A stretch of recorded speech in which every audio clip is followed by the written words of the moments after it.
আজকের পর্বে আমরা আলোচনা করব শুধুমাত্র একটি হাদিস নিয়ে। হাদিসটি একজন মানুষকে নিয়ে যিনি সবার শেষে জান্নাতে প্রবেশ করবেন। হাদিসটি একটু লম্বা ও অনেকেই বর্ণনা করেছেন। হাদিসটি সহিহ বুখারী ও সহিহ মুসলিমে রয়েছে। সহিহ মুসলিমে ইবনে মাসউদ রাদিয়াল্লাহু তাআলা আনহু হতে বর্ণিত আছে, রাসূলুল্লাহ সাল্লাল্লাহু আলাইহি ওয়াসাল্লাম বলেন, সর্বশেষ যে ব্যক্তি জান্নাতে প্রবেশ করবে সে জাহান্নামে থাকবে। সে এক কদম হাঁটবে, এক কদম মুখ থুবড়ে পড়বে আর জাহান্নামের আগুনে পড়তে থাকবে।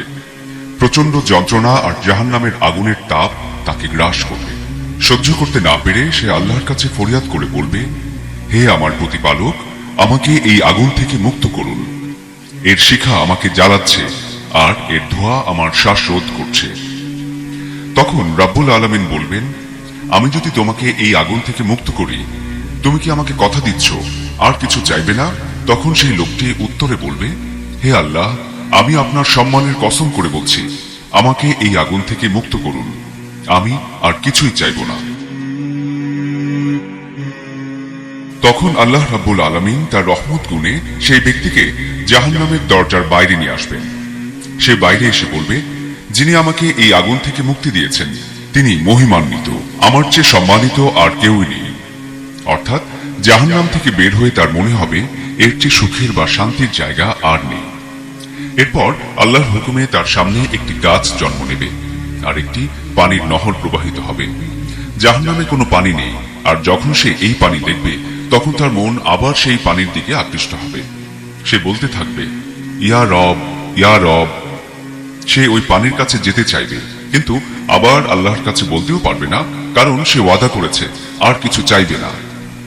অবশেষে আর থাকতে না পেরে সে বলবে, ইয়া রব, আমাকে ওই গাছের নিচে নিয়ে যান, যেন আমি সেই গাছের ছায়ায় বসতে পারি আর সেই নহর থেকে পানি পান করতে পারি। তখন আল্লাহ বলবেন, হে আদম সন্তান, তুমি কিভাবে তোমার ওয়াদা ভাঙলে? তুমি কি আমাকে বলনি যে তুমি আর কিছুই চাইবে না? লোকটি বলবে, হে আমার রব, আমি ওয়াদা করছি এটাই শেষ, আমি আর কিছুই চাইব না এরপর।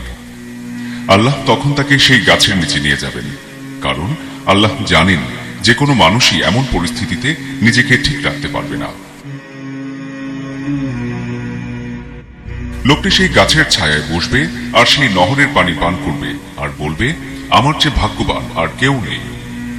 এরপর আল্লাহর হুকুমে কিছু দূরে জান্নাতের দরজার সামনে আরো একটি গাছ জন্ম নেবে, আগের চেয়ে বড়, আর সেই গাছের পাশ দিয়ে বয়ে যাবে ঠান্ডা পানির নহর।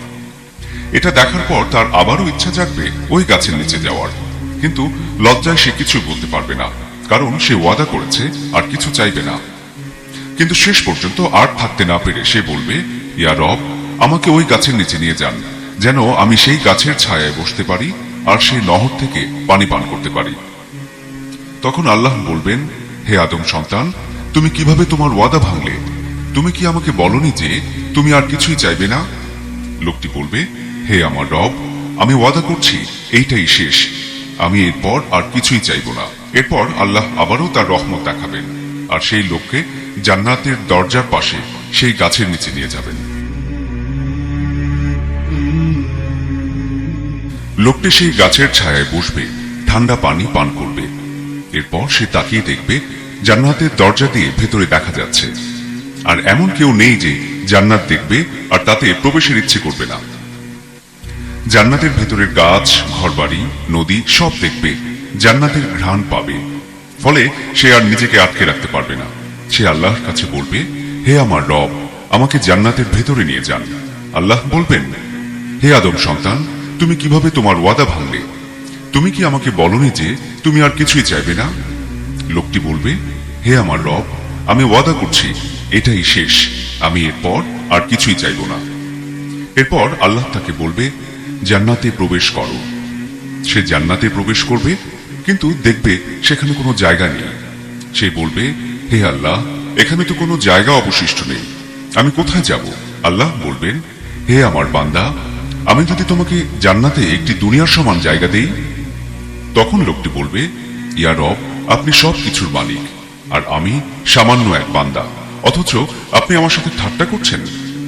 অর্থাৎ তার বিশ্বাস হচ্ছে না যে তার মতো একজন মানুষকে আল্লাহ একটা দুনিয়ার সমান জায়গা দেবেন।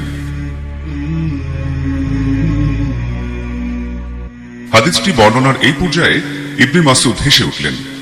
তখন তাকে হাসির কারণ জিজ্ঞেস করা হলো।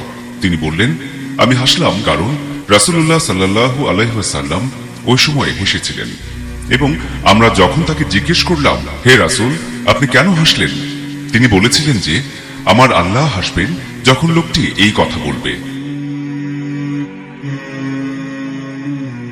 আল্লাহ ওই লোকটির কথা শুনে হাসবেন আর বলবেন, তোমার জন্য একটা পৃথিবীর সমান জায়গা বরাদ্দ করা হলো, এবং এর মতো আরো একটা, এবং এর মতো আরো একটা, এবং এর মতো আরো একটা, এবং এর মতো আরো একটা। যখন আল্লাহ পঞ্চমবারের মতো এটা বলবেন, লোকটি চিৎকার করে বলে উঠবে, হে আমার রব, আমি সন্তুষ্ট, আমি সন্তুষ্ট। অর্থাৎ লোকটি জান্নাতে 5টি দুনিয়ার সমান জায়গা পাবে। কোন কোন বর্ণনায় আছে 10টি দুনিয়ার সমান জায়গা পাবে, তবে তা আল্লাহ ভালো জানেন।